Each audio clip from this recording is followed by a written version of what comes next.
ಎಲ್ಲರಿಗೂ ನಮಸ್ಕಾರ. ನೀವು ನೋಡ್ತಿದ್ದೀರಾ ನಿಮ್ಮ ನೆಚ್ಚಿನ ಡೈಜಿವರ್ಲ್ಡ್ 247. ಇವತ್ತಿನ ವಿಶೇಷ ಸಂಚಿಕೆ ಶಿಕ್ಷಾರ್ಥಿ ಮತ್ತು ಈ ಕಾರ್ಯಕ್ರಮಕ್ಕೆ ಡೈಜಿವರ್ಲ್ಡ್ನ ಎಲ್ಲ ಪ್ರಿಯ ವೀಕ್ಷಕರಿಗೂ ಸ್ವಾಗತ. ಮಾನವ ಸೇವೆ ಮಹಾಧರ್ಮ ಎಂದು ನಾವು ಕೇಳಿದ್ದೇವೆ. ಹಾಗೆ ಈ ಸೇವೆಯನ್ನು ತಮ್ಮ ಜೀವನದ ಗುರಿಯನ್ನಾಗಿ ಇಟ್ಟುಕೊಂಡಂತಹ ಮಹತ್ವದ ವೃತ್ತಿ ಮತ್ತು ಕ್ಷೇತ್ರಕ್ಕೆ ನಾವು ನರ್ಸಿಂಗ್ ಅಂತ ಕೂಡ ಹೇಳ್ಬೋದು. ರೋಗಿಗಳ ಆರೈಕೆ, ಸಹಾನುಭೂತಿ ಮತ್ತು ನಿಷ್ಠೆಯಿಂದ ಮಾಡುವ ಕೆಲಸದ ಕಾರಣಕ್ಕಾಗಿ ಇಡೀ ಸಮಾಜದಲ್ಲಿ ನರ್ಸಿಂಗ್ ಹುದ್ದೆಗೆ ಒಂದು ಅಪಾರವಾದ ಸ್ಥಾನಮಾನ ಇದೆ. ಇವತ್ತು ನಮ್ಮೊಂದಿಗೆ ಇದ್ದಾರೆ ಇಬ್ಬರು ವಿಶೇಷ ಅತಿಥಿಗಳು. ಅವರಿಗೆ ನಾವು ಇವತ್ತಿನ ಈ ಒಂದು ಕಾರ್ಯಕ್ರಮಕ್ಕೆ ಸ್ವಾಗತಿಸುವ Lombard memorial hospital group of institution ಇಲ್ಲಿನ ಪ್ರಾಂಶುಪಾಲರಾದಂತಹ doctor Souza Karkada, principal college of nursing, ಹಾಗೂ ಮಿಸಸ್ ವೀನಾ ಮೆನೇಜಸ್, ಪ್ರಾಂಶುಪಾಲರು, ಸ್ಕೂಲ್ ಆಫ್ ನರ್ಸಿಂಗ್ ಕಾರ್ಯಕ್ರಮಕ್ಕೆ ಆತ್ಮೀಯವಾದ ಸ್ವಾಗತ. ನಿಮ್ಮ ಸಂಸ್ಥೆಯು ಸರಿಸುಮಾರು 100 ವರ್ಷಗಳ ಸೇವಾ ಪರಂಪರೆಯನ್ನು ಹೊಂದಿದ್ದು ಉಡುಪಿ ಜಿಲ್ಲೆಯಲ್ಲಿ ತನ್ನದೇ ಆದ ಪ್ರಾಮುಖ್ಯತೆ ಹೊಂದಿದೆ. ಅತ್ಯಂತ ಪುರಾತನ ಮತ್ತು ವಿಶ್ವಾಸಾರ್ಹ ಆಸ್ಪತ್ರೆಗಳಲ್ಲಿ ಒಂದಾಗಿದ್ದು, ನಿಮ್ಮ ಸಂಸ್ಥೆ ಬಗ್ಗೆ ಏನಾದರೂ ಹೇಳಬೇಕನ್ನಿಸ್ತದ? ಲೋಂಬಾರ್ಡ್ ಮೆಮೋರಿಯಲ್ ಹಾಸ್ಪಿಟಲ್ 1923ನೇ ಇಸವಿಯಲ್ಲಿ ಆರಂಭಗೊಂಡು 1933ನೇ ಇಸವಿಯಿಂದ ತರಬೇತಿಗಳನ್ನು ಅಲ್ಲಿ ಆರಂಭಿಸಿದರು.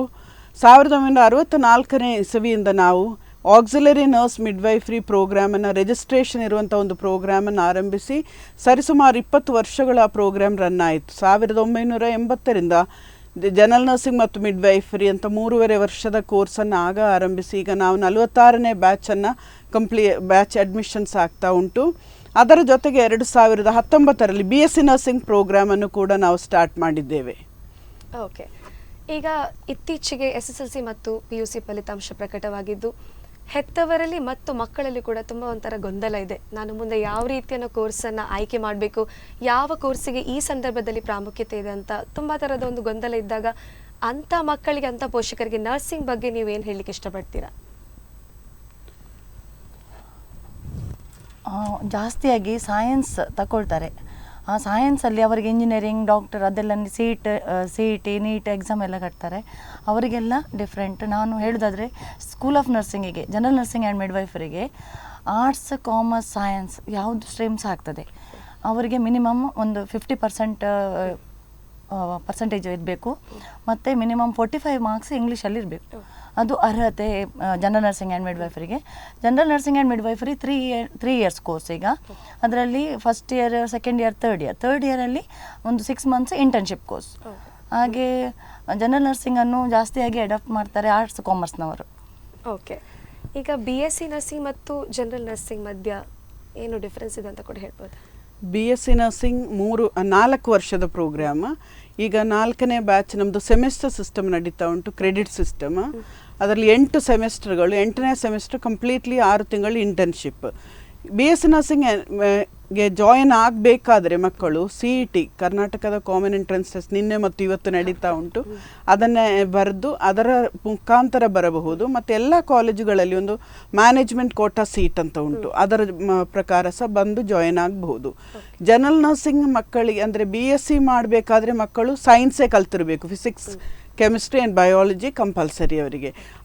ಅದರಲ್ಲಿ ಅರ್ಹತೆಗೆ ತಕ್ಕ ಮಾರ್ಕ್ಗಳು ಗಳಿಸದ ಮಕ್ಕಳು ಅವರು GNMಗೆ ಹೋಗಬಹುದು. GNM ಒಂದು 3 ವರ್ಷದ ಪ್ರೋಗ್ರಾಮ್, BSc 4 ವರ್ಷದ್ದು. ಒಂದು ಡಿಪ್ಲೊಮಾ, ಇನ್ನೊಂದು ಗ್ರ್ಯಾಜುಯೇಷನ್. ಡಿಪ್ಲೊಮಾ ಮತ್ತು ಗ್ರ್ಯಾಜುಯೇಷನ್ ಇಬ್ಬರೂ ಮಾಡಿದವರು ಬೆಡ್ ಸೈಡ್ ನರ್ಸಸ್ ಆಗಿ ಇನಿಷಿಯಲಿ ಕೆಲಸ ಸ್ಟಾರ್ಟ್ ಮಾಡ್ಬೋದು. ಆದರೆ BSc ಆದವರು ಟ್ಯೂಟರ್ ಆಗಿ ಕೂಡ ಮೂವ್ ಆಗ್ಬೋದು. ಅದೇ ಬೇಸಿಕ್ ಡಿಫರೆನ್ಸ್ ಇರುವಂಥದ್ದು. ಈಗ ರಿಜಿಸ್ಟರ್ಡ್ ನರ್ಸ್ ಅಂತ ನಾವು ಕೇಳ್ತೇವೆ. ಯಾರಿಗೆ ನೀವು ರಿಜಿಸ್ಟರ್ಡ್ ನರ್ಸ್ ಅಂತ ಹೇಳ್ತೀರಾ, ಮತ್ತು ಆ ಒಂದು ರೋಲಿದು ಮಹತ್ವ ಏನು? ಬೋತ್ GNM ಮತ್ತು BSc ಇಬ್ಬರೂ ರಿಜಿಸ್ಟರ್ಡ್ ನರ್ಸಸ್ ಆಗಿ ಕೆಲಸ ಮಾಡುವಂಥದ್ದು. ನಮಗೆ ಕರ್ನಾಟಕದಲ್ಲಿ ಕರ್ನಾಟಕ ಸ್ಟೇಟ್ ನರ್ಸಿಂಗ್ ಕೌನ್ಸಿಲ್ ಅಂತ ಉಂಟು. ಕ್ವಾಲಿಫಿಕೇಷನ್ ಮುಗಿದ ಮೇಲೆ, ನಮ್ಮ ಡಿಗ್ರಿ ಸರ್ಟಿಫಿಕೇಟ್ ಸಿಕ್ಕಿದ ಮೇಲೆ ಅಲ್ಲಿ ಹೋಗಿ ರಿಜಿಸ್ಟರ್ ಮಾಡಿ ನಮಗೊಂದು ರಿಜಿಸ್ಟ್ರೇಷನ್ ನಂಬರ್ ಅಂತ ಕೊಡ್ತಾರೆ. ಅದು 3 ವರ್ಷಕ್ಕೊಮ್ಮೆ ನಾವು ರಿನ್ಯೂ ಮಾಡ್ತಾ ಇರಬೇಕು. ನಮಗೆ ಡ್ರೈವಿಂಗ್ ಲೈಸೆನ್ಸ್ ಇದ್ದ ಹಾಗೆ ನಮ್ಮ ಪ್ರಾಕ್ಟೀಸಿಗಿರುವಂಥ ಲೈಸೆನ್ಸ್ ಅದು. ಸೊ ಬೋತ್ GNM BSc ಯಾರು ಮಾಡಿದರೂ ಸಹ ಅವ್ರು ಮಾಡಬೇಕು. MSc ಮಾಡಿದರೆ ಅಪ್ಗ್ರೇಡ್ ಮಾಡಿಕೊಳ್ಬೇಕು, ಅಡಿಷನಲ್ ಕ್ವಾಲಿಫಿಕೇಷನ್ ಅಂತ. MSc ಆಗಲಿ PhD ಆಗಲಿ ಮಾಡಿದರೆ ಅಡಿಷನಲ್ ಕ್ವಾಲಿಫಿಕೇಷನ್ ಅಂತ ಅಪ್ಗ್ರೇಡ್ ಮಾಡಿಕೊಂಡು ವರ್ಕ್ ಮಾಡಬೇಕು. ಓಕೆ, ಈಗ ನರ್ಸಿಂಗ್ನಲ್ಲಿ ಲಭ್ಯವಿರುವ ವಿವಿಧ ಕೋರ್ಸ್ಗಳ ಬಗ್ಗೆ ಹೇಳ್ತೀರಾ ಮ್ಯಾಮ್? ಜನರಲ್ ನರ್ಸಿಂಗ್ ಮಾಡಿದರೆ ಮತ್ತು ಪೋಸ್ಟ್ ಗ್ರ್ಯಾಜುಯೇಷನ್ PCBSc ಅವ್ರು PBBSc ನರ್ಸಿಂಗ್ ಮಾಡ್ಬೋದು, ಮತ್ತು MSc ನರ್ಸಿಂಗ್, ಮತ್ತು MPhil ಆಲ್ಸೋ, ಮತ್ತು PhD ಡಾಕ್ಟ್ರೇಟ್ ಮತ್ತು BSc ನರ್ಸಿಂಗ್ ಮಾಡುವವರು direct MSc nursing and MPhil and PhD. ಮತ್ತು ಮೇಡಮ್ ಹೇಳಿದ ಹಾಗೆ ಕ್ಲಿನಿಕಲ್ ನರ್ಸಸ್ ಹಾಸ್ಪಿಟಲ್ ಸೈಡಲ್ಲಿ ನರ್ಸ್ ಅಡ್ಮಿನಿಸ್ಟ್ರೇಟರ್, ನರ್ಸ್ ಎಜುಕೇಟರ್, ಹಾಗೆ ಸ್ಪೆಷಾಲಿಟಿ ಉಂಟು. ಈಗ ಅವರ ಸ್ಪೆಷಾಲಿಟಿ ಪ್ರಕಾರ ಅವರಿಗೆ ಒಳ್ಳೆ ಜಾಬ್ ಆಪರ್ಚುನಿಟಿ ಇರ್ತದೆ ಈಗ. ಓಕೆ, ಈಗ ನರ್ಸಿಂಗ್ ಆಪ್ಟ್ ಮಾಡಿರುವ ವಿದ್ಯಾರ್ಥಿಗಳಿಗೆ ಭಾರತದಲ್ಲಿಯೂ ಹಾಗೂ ವಿದೇಶದಲ್ಲಿ ಯಾವ ರೀತಿ ಉದ್ಯೋಗಾವಕಾಶಗಳು ಸಿಗ್ತದೆ? ಎರಡೂ ಕಡೆ ಎಲ್ಲಿ ಹೋದರೂ ಅವರಿಗೆ ಉದ್ಯೋಗಾವಕಾಶಗಳುಂಟು. ಆಸ್ಪತ್ರೆಗಳಲ್ಲಿ ಮಾತ್ರ ನಮ್ಮ ನರ್ಸಿಂಗ್ ಮಕ್ಕಳು ಗ್ರ್ಯಾಜುಯೇಟ್ಸ್ ಕೆಲಸ ಮಾಡಬೇಕಂತ ಇಲ್ಲ. ಅವರಿಗೆ ಇಂಡಸ್ಟ್ರಿಯಲ್ಲಿ ಮಾಡ್ಬೋದು, ಜೈಲುಗಳಲ್ಲಿ ಮಾಡ್ಬೋದು, ಏರ್ಪೋರ್ಟ್ಗಳಲ್ಲಿ ಮಾಡ್ಬೋದು, ಸ್ಕೂಲ್ ಹೆಲ್ತ್ ನರ್ಸ್ ಆಗಿ ಮಾಡ್ಬೋದು, ಬೇರೆ ಬೇರೆ ಕಡೆಗಳಲ್ಲಿ ಅವರು ಕೆಲಸ ಮಾಡುವಂತಹ ಯೋಗ್ಯತೆ ಉಂಟು. ಆದರೆ ಹೆಚ್ಚಿನ ಮಕ್ಕಳು ಈಗ ಮಾಡುವಂಥದ್ದು ನಮ್ಮ ಇಂಡಿಯಾದಲ್ಲಿ ಸ್ವಲ್ಪ ವರ್ಷ ದುಡಿದು ಎಕ್ಸ್ಪೀರಿಯನ್ಸನ್ನು ಸಂಪಾದನೆ ಮಾಡಿಕೊಂಡು ತಾವು ಫಾರಿನ್ ಕಂಟ್ರೀಸಿಗೆ ಹೋಗ್ತಾರೆ. ಅಲ್ಲಿ ಅಂದರೆ ಅವರಿಗೆ ಫ್ಲೆಕ್ಸಿಬಲ್ ಡ್ಯೂಟಿ ಟೈಮಿಂಗ್ಸ್ ಇರ್ತದೆ, ಮತ್ತು ಇನ್ಕಮ್ ಸಹ ಬೆಟರ್ ಇರ್ತದೆ ಇಲ್ಲಿಗಿಂತ, ಮತ್ತು ಕಂಫರ್ಟ್ಸ್ ಜಾಸ್ತಿ ಇರ್ತದೆ. ಅದಕ್ಕೋಸ್ಕರ ಮಕ್ಕಳು ಅದನ್ನು ಆಪ್ಟ್ ಮಾಡ್ತಾರೆ. ಈಗ ನಾವು Lombard memorial school of nursing ಅಥವಾ ಕಾಲೇಜ್ ಆಫ್ ನರ್ಸಿಂಗ್ ನೋಡೋದಾದರೆ ಮಕ್ಕಳು ಯಾಕೆ ಅಥವಾ ವಿದ್ಯಾರ್ಥಿಗಳು ಯಾಕೆ ನಿಮ್ಮ ಇನ್ಸ್ಟಿಟ್ಯೂಷನನ್ನು ಆಪ್ಟ್ ಮಾಡಬೇಕು, ಆಯ್ಕೆ ಮಾಡಬೇಕು? Especially practical hands on skill ಎಲ್ಲರಿಗೆ ಗೊತ್ತುಂಟು. ನರ್ಸಿಂಗಿಗೆ ಮತ್ತು ನರ್ಸಿಂಗ್ ಕೇರಲ್ಲಿ ನಮ್ಮ ಹಾಸ್ಪಿಟಲ್ ತುಂಬ ಹೆಸರುವಾಸಿಯಾಗಿದೆ. Bed side nurses, bed side care, sympathy, empathy, responsibility ಎಲ್ಲ ತಗೊಳ್ತಾರೆ. ಹಾಗೂ ಮಕ್ಕಳಿಗೆ ಸಹ ನಮಗೆ ಫುಲ್ಲು, ಈಗ ಎಕ್ಸಾಂಪಲ್ ಬೇಬಿ ಬಾತ್ ಅವರು ಎಂಥ ಪ್ರೊಸೀಜರ್ ಮಾಡೋದಾದರೆ ಸಹ ನಾವು ಎಲ್ಲ ಕ್ಲಿನಿಕಲ್ ಇದು ಮಾಡ್ತೇವೆ, ಟೀಚ್ ಮಾಡ್ತೇವೆ ವಿತ್ ದ ಪೇಷಂಟ್. ಮತ್ತು ಹೇಳೋದಾದರೆ ಒಳ್ಳೆ ಮೇಡಮ್ಸ್ ಲೈಕ್ ಟ್ಯೂಟರ್ಸ್, ಪ್ರೊಫೆಸರ್ಸ್ ಎಲ್ಲ ಹೈಲಿ ಎಜುಕೇಟೆಡ್ ಇದ್ದಾರೆ ನಮ್ಮಲ್ಲಿ. ಸೊ ಹಾಗೆ ಎಲ್ಲರಿಗೆ ಸಹ ಗೊತ್ತುಂಟು, ಈಗ ಟೀಚಿಂಗ್ ಒಳ್ಳೆ ಬರ್ತದೆ, ರ್ಯಾಂಕ್ ಬಂದಿದೆ. ಎಸ್ಪೆಷಲಿ BScಗೆ ಸಹ ರ್ಯಾಂಕ್ ಸುಮಾರು ರ್ಯಾಂಕ್ ಬಂದಿದೆ. ನಾನು ಜನರಲ್ ನರ್ಸಿಂಗಲ್ಲಿ ಲಾಸ್ಟ್ 25-26 ಮಿಸ್ ಸರಿತಾ ಮೆಂಡೋನ್ಸ್ ಅವರು ಫಸ್ಟ್ ರ್ಯಾಂಕ್ ತಗೊಂಡಿದ್ದಾರೆ ಜನರಲ್ ನರ್ಸಿಂಗ್ ಆ್ಯಂಡ್ ಮಿಡ್ವೈಫರಿಯಲ್ಲಿ. ಹಾಗೆ ಮಕ್ಕಳಿಂದ ಮಕ್ಕಳಿಗೆ ಲಂಬೋರ್ಡ್ ಮೆಮೋರಿಯಲ್ ಹಾಸ್ಪಿಟಲ್ ಹೇಗೆ ಅಂತ ಅವರಿಗೆ ಗೊತ್ತು, ಅದರಿಂದ ಅವರು ಆಪ್ಟ್ ಮಾಡ್ತಾರೆ. ಮತ್ತೊಂದು ಆ್ಯಡ್ ಮಾಡಬೇಕಾದ್ರೆ ಸ್ಪಿರಿಚುವಲ್ ಕಾಂಪೊನೆಂಟ್, ನಮ್ಮಲ್ಲಿ ಒಂದು ಚಾಪಲ್ ಉಂಟು, ಡೈಲಿ ಪ್ರೇಯರ್ ಉಂಟು, ಸ್ಪಿರಿಚುವಾಲಿಟಿಗೆ ನಾವು ಒತ್ತು ಕೊಡ್ತೇವೆ. ಇನ್ನೊಂದು hands on training through simulation.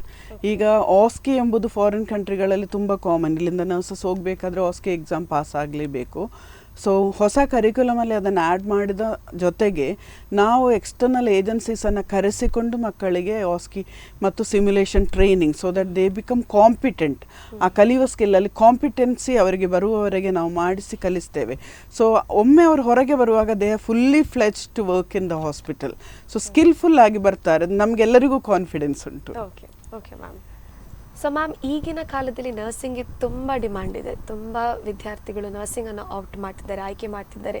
ಯಾಕೆ ಇಷ್ಟು ಡಿಮ್ಯಾಂಡ್ ಇದೆ ಈಗಿನ ಸಂದರ್ಭದಲ್ಲಿ? ನರ್ಸಿಂಗ್ ಒಂದು ನೋಬಲ್ ಪ್ರೊಫೆಷನ್. ಅದಕ್ಕೆ ಒಂದು ಕಮಿಟ್ಮೆಂಟ್ ಮತ್ತೊಂದು ಕರೆ ಬೇಕು. ಎಲ್ಲರಿಗೂ ಬಂದು ನರ್ಸಿಂಗ್ ಮಾಡಲಿಕ್ಕೆ ಆಗೋದಿಲ್ಲ. ನಮ್ಮ ಕೆಲವು ವಿದ್ಯಾರ್ಥಿಗಳು ಫಸ್ಟ್ ಇಯರಲ್ಲಿ ಬಂದು 2 ತಿಂಗಳಲ್ಲಿ ಬಿಟ್ಟು ಹೋಗ್ತಾರೆ, ನನ್ನಿಂದ ಆಗೋದಿಲ್ಲ ಎಂದುಕೊಂಡು.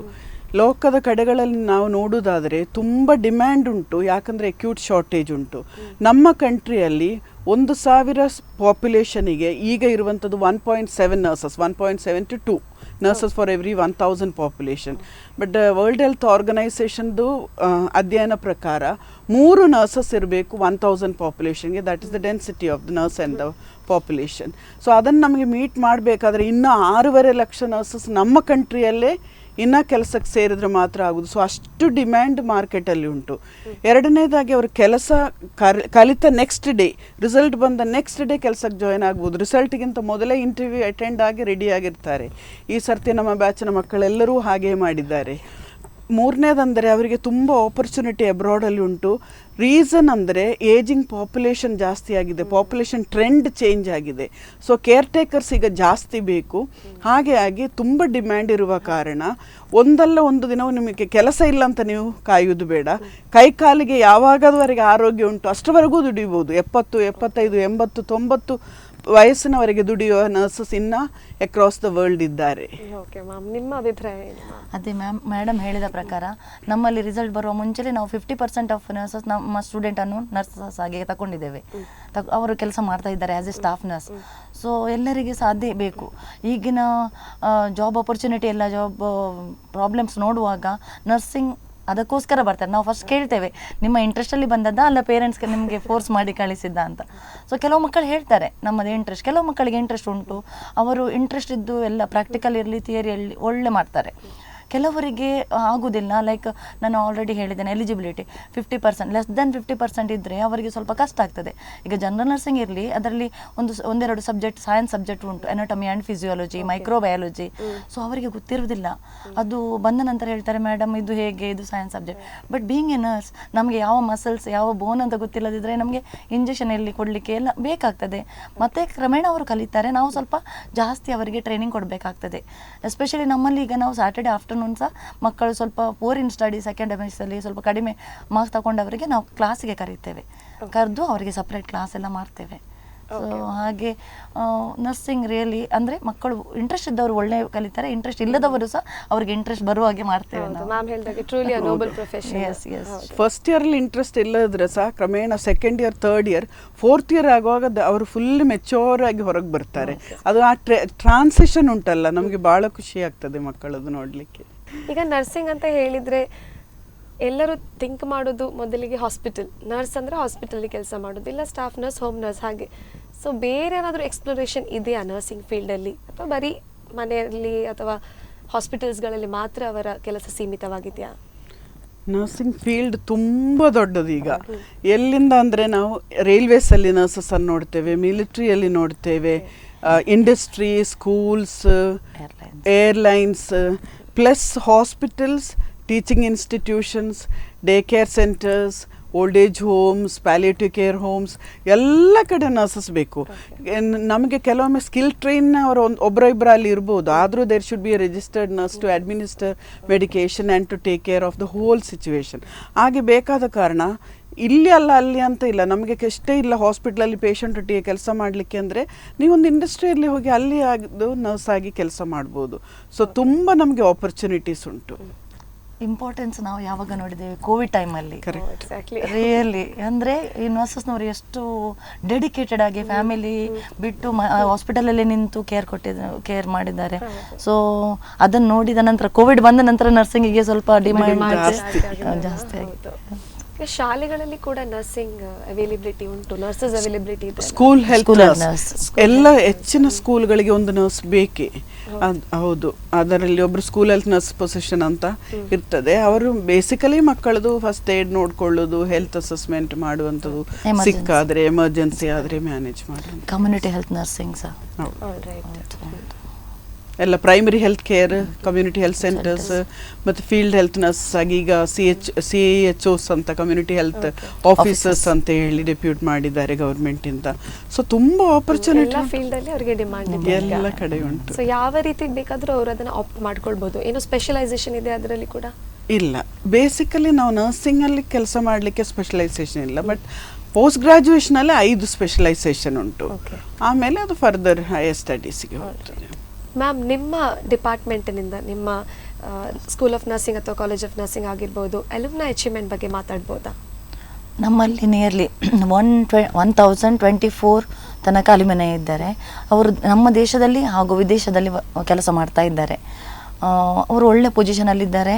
ಮತ್ತು ನಮ್ಮಲ್ಲಿ ನರ್ಸಿಂಗ್ ಜನರಲ್ ನರ್ಸಿಂಗ್ ಮಾಡಿದವರು 4 to 5 ಸ್ಟೂಡೆಂಟ್ಸ್ ಈಗ PhD ಸ್ಕಾಲರ್ ಡಾಕ್ಟರೇಟ್ ಪದವಿಯನ್ನು ಪಡೆದಿದ್ದಾರೆ. ಸೊ ಅದು ನಮಗೆ ತುಂಬ ಸಂತೋಷದ ಸುದ್ದಿ. ಮತ್ತು ಸ್ಪೆಷಲೈಸೇಷನ್ ಮೇಡಮ್ ಹೇಳಿದಾಗೆ ಎಬ್ರೋಡಲ್ಲಿ ಹೋದ ನಂತರ ಸಹ ಅವರು ನರ್ಸ್ ಎಜುಕೇಟರ್ ಆಗಿ, ನರ್ಸ್ ಪ್ರಾಕ್ಟಿಷನರ್ ಆಗಿ ವರ್ಕ್ ಮಾಡ್ತಾ ಇದ್ದಾರೆ.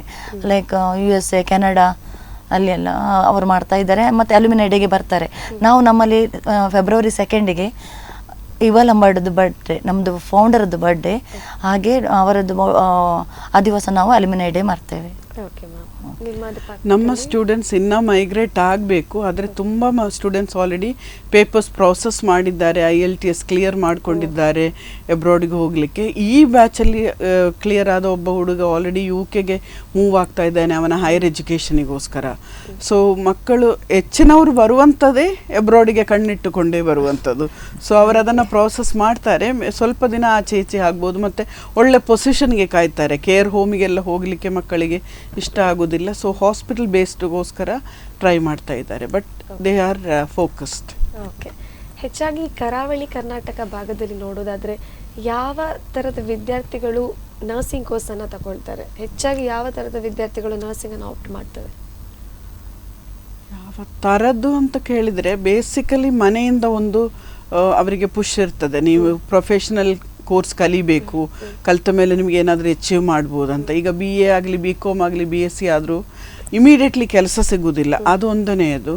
ಎರಡನೆಯದು ಪಿಯರ್ ಪ್ರೆಷರ್, ಅಂದರೆ ಫ್ರೆಂಡ್ಸ್ ಹೇಳ್ತಾರಲ್ಲ, ನನ್ನ ಅಕ್ಕ ಅಮೇರಿಕಾದಲ್ಲಿದ್ದಾಳೆ ಆದ ಕಾರಣ ನನ್ನ ತಮ್ಮ ಸಹ ಹೋಗಲಿ ಅಂತ ಹೇಳಿಕೊಂಡು.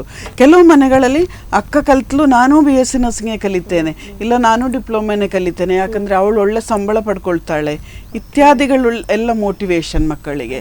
ಮತ್ತು ಜನರಲಿ ನಾವು ಕ್ಯಾಂಪೇನ್ ಮಾಡುವಾಗ ಸಹ ಸ್ಕೂಲ್ಗಳಲ್ಲಿ ಹೇಳುವಾಗ ಸಹ ಅದನ್ನು ಅವರು ಪಾಸಿಟಿವ್ ಆಗಿ ತಗೊಂಡು ಅಪ್ಲೈ ಮಾಡಿ ಬರ್ತಾರೆ. ಮೊದಲಿನ ಹಾಗೆ ಅಲ್ಲ, ಈಗ BSc ನರ್ಸಿಂಗಿಗೆ ಸೀಟುಗಳು ಜಾಸ್ತಿ ಆಗಿದೆ. Around 35,000 to 45,000 seats in Rajiv Gandhi. ಮತ್ತು ಬೇರೆ ಯೂನಿವರ್ಸಿಟಿಗಳು ಮಣಿಪಾಲ್ ಆಗಲಿ ಯನಪೋಯ ನಿಟ್ಟೆ ಅಂಥ ಯೂನಿವರ್ಸಿಟಿಗಳು ಅವರದ್ದು ಸೀಟ್ಗಳು ಬೇರೆ ಉಂಟು. ಅಷ್ಟು ಮಕ್ಕಳು ಟೇಕ್ ಮಾಡ್ತಾ ಇದ್ದಾರೆ ಒಂದು ವರ್ಷದಲ್ಲಿ BSc ನರ್ಸಿಂಗ್ ಪ್ರೋಗ್ರಾಮನ್ನು.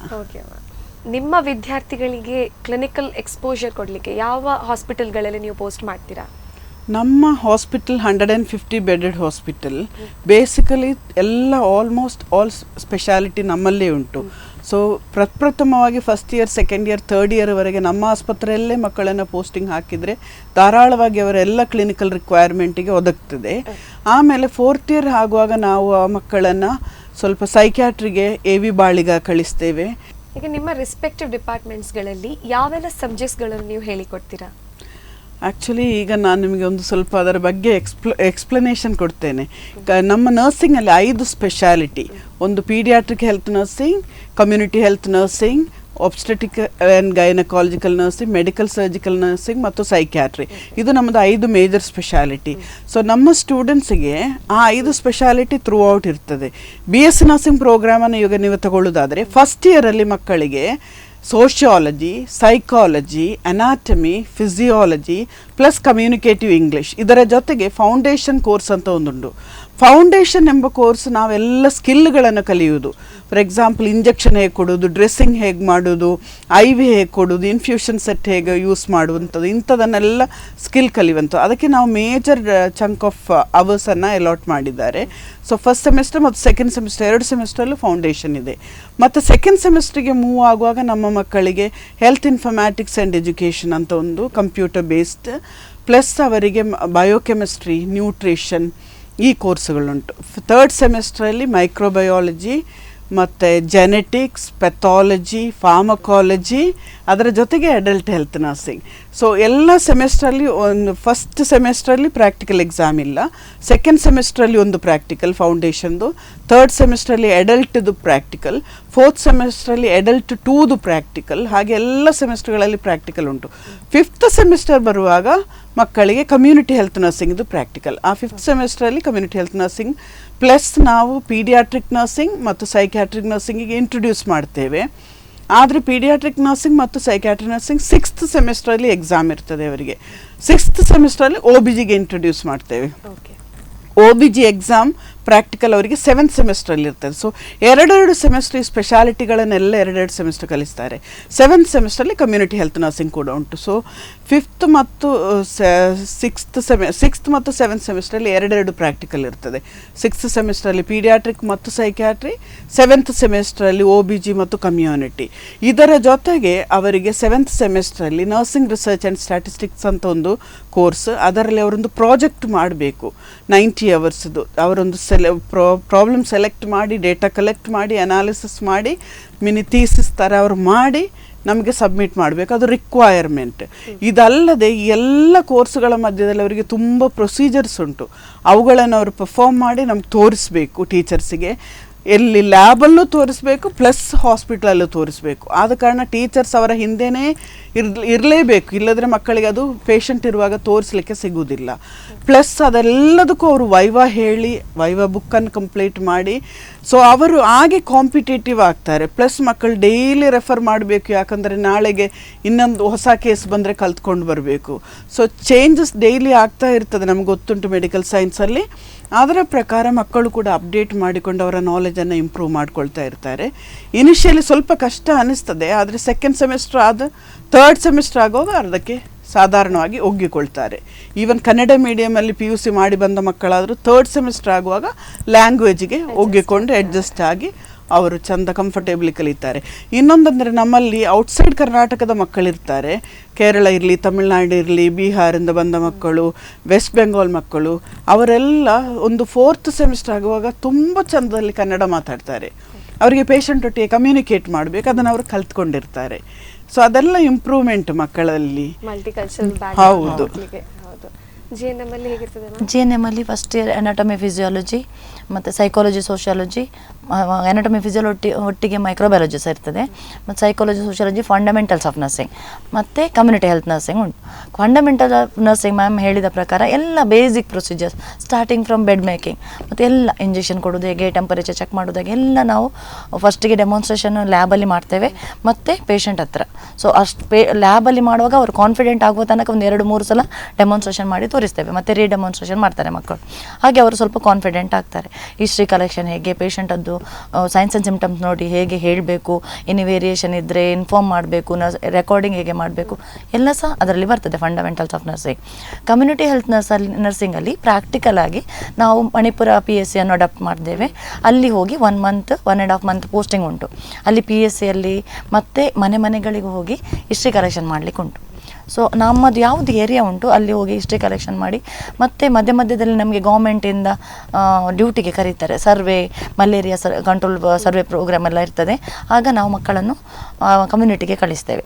ಅದು ಫಸ್ಟ್ ಇಯರದ್ದು. ಸೆಕೆಂಡ್ ಇಯರಲ್ಲಿ ಎಲ್ಲ speciality, medical surgical 1, medical surgical 2, child health nursing, mental health nursing. First ಇಯರಲ್ಲಿ ಒಂದೇ ಪ್ರಾಕ್ಟಿಕಲ್ ಎಕ್ಸಾಮ್ ಫಂಡಮೆಂಟಲ್ ಅದು. ಸೆಕೆಂಡ್ ಇಯರಲ್ಲಿ ಮೆಡಿಕಲ್ ಸರ್ಜಿಕಲ್ ಅದು ಉಂಟು, ಚೈಲ್ಡ್ ಹೆಲ್ತ್ ಉಂಟು, ಮತ್ತು ಮೆಂಟಲ್ ಹೆಲ್ತ್. ಹಾಗೆ ಸ್ಪೆಷಾಲಿಟಿ 3 ಪ್ರಾಕ್ಟಿಕಲ್ ಉಂಟು. ಸೆಕೆಂಡ್ ಇಯರ್ ಸ್ವಲ್ಪ ಓವರಾಲ್ ಅವರು ಕಲಿಬೇಕಾಗ್ತದೆ. Third year 6 months midwifery and gynaecology, ಮತ್ತೊಂದು ಕಮ್ಯುನಿಟಿ ಹೆಲ್ತ್ ನರ್ಸಿಂಗ್, ಮತ್ತು 6 ಮಂತ್ಸ್ ಇಂಟರ್ನ್ಶಿಪ್ಪಲ್ಲಿ ಅವರು basic research, administration, nursing education ಮತ್ತು ಪ್ರೊಫೆಷನಲ್ ಟ್ರೆಂಡ್ಸ್ ಅಷ್ಟು ಕಲಿತು ಅವರು ಕ್ಲಿನಿಕಲ್ಲಲ್ಲಿ ಇರ್ತಾರೆ.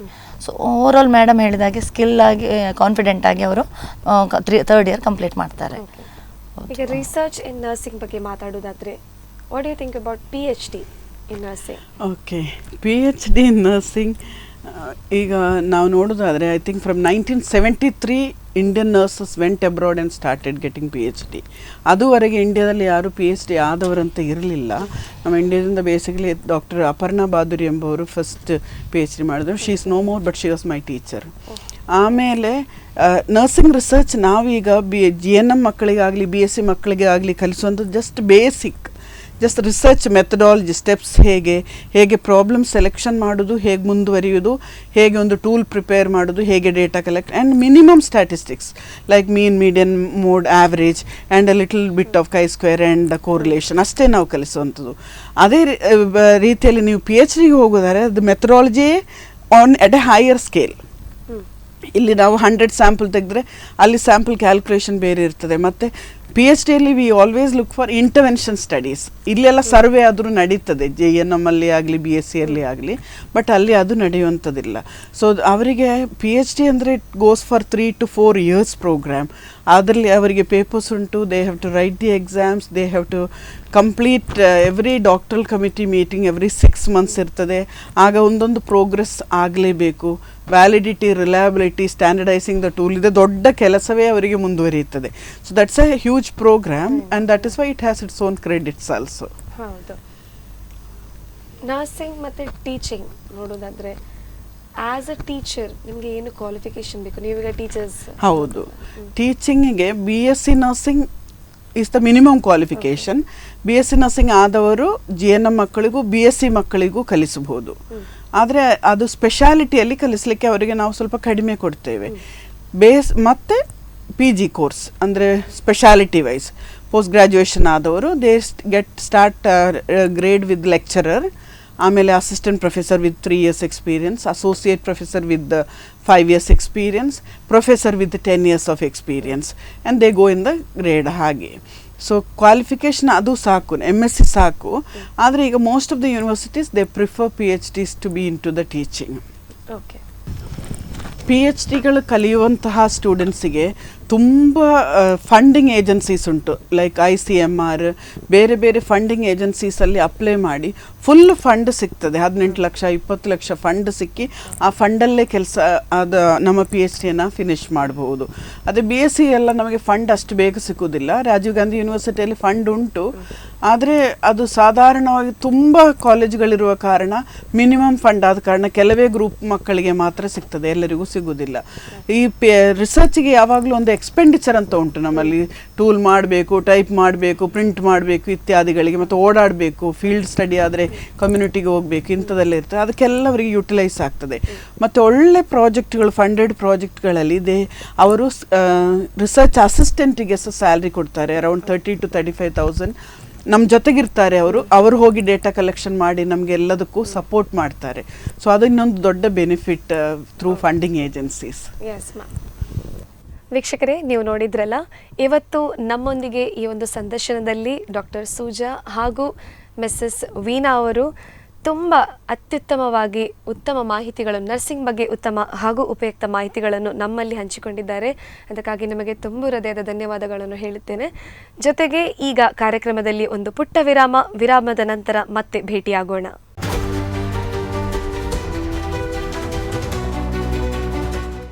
Welcome to Lombard Memorial Group of Institutions, Udupi, a trusted name in healthcare education.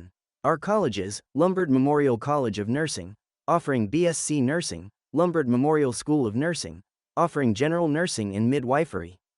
For admission details, contact 8867782987, 99022433642.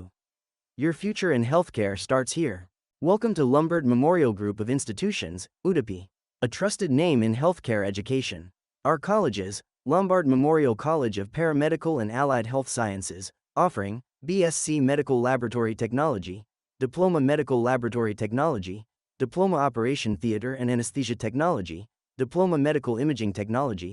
For admission details, contact 8867782987, 99022433642. Your future in healthcare starts here.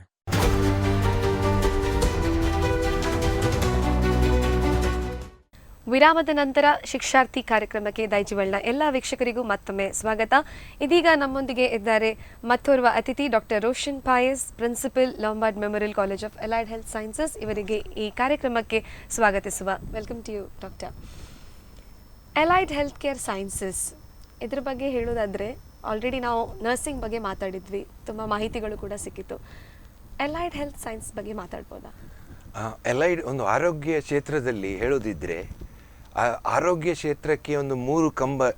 ಆ 3 ಕಂಬದಲ್ಲಿ ಒಂದು ಕಂಬ ಡಾಕ್ಟರ್ನವರು, ವೈದ್ಯರು, ಇನ್ನೊಂದು ದಾದಿಯರು ಆರ್ ನರ್ಸಿಂಗ್ ಫೀಲ್ಡ್ನವರು. ಥರ್ಡ್ ಕಂಬ ನಾವು ಹೇಳ್ಬೋದು ಅದು ಅಲೈಡ್ ಹೆಲ್ತ್ ಕೇರ್. ನಾವು ಅಲೈಡ್ ಹೆಲ್ತ್ ಕೇರಲ್ಲಿ ಮೊದಲು ನಾವು ಅದು ಅರೆ ವೈದ್ಯಕೀಯ ವಿಜ್ಞಾನ ಅಂತ ಹೇಳ್ಬೋದು. ಅದಕ್ಕೆ ಹೊಸ ಟರ್ಮ್ ಬಂದಿದೆ, ಅದಕ್ಕೆ ಅಲೈಡ್ ಹೆಲ್ತ್ ಕೇರ್ ಅಂತ ಹೇಳ್ತಾರೆ. ಅದರಲ್ಲಿ ಮೆಡಿಕಲ್ ಲ್ಯಾಬೋರೇಟರಿ ಸೈನ್ಸ್ ಆಗಲಿ, operation theatre and anaesthesia, dialysis technology ಆಗಲಿ, ಇಮೇಜಿಂಗ್ ಟೆಕ್ನಾಲಜಿ ಆಗಲಿ. ನಿಮಗೆ ಗೊತ್ತಿರ್ಬೋದು, ಈಗ ಹೊಸತು ತಂತ್ರಜ್ಞಾನದಿಂದ ಟೆಕ್ನಾಲಜಿ ಇಂಪ್ರೂವ್ ಆಗುವಾಗ ಹೊಸ ಇನ್ಸ್ಟ್ರೂಮೆಂಟ್ ಆಗಿ ಬರ್ತದೆ.